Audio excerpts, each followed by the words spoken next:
kinh tu lệ tuần so thiên na khu và ari so tiếng lệ a phục kinh an lung tu te lui pi bom da lang khát lama zu amin ki câu na sung na ka ding zu amin ki câu na sung na ka ding zu amin ki câu na sung na ka ding zu amin ki câu na sung na zu amin ki câu na sung na ka ding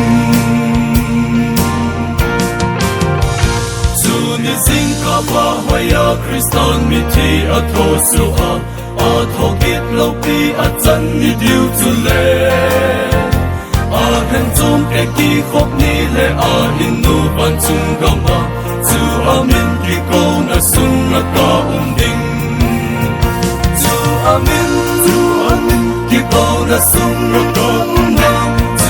ding zu amin ki ko na sung na ka ding zu amin ki ko na sung na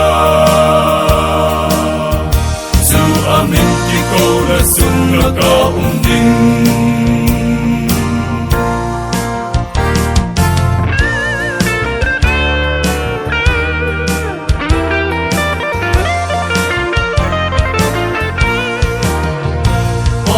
na tong in ka te ni so apat ni lum ye yin a mi ngai lu ti dam chu sei choi le nge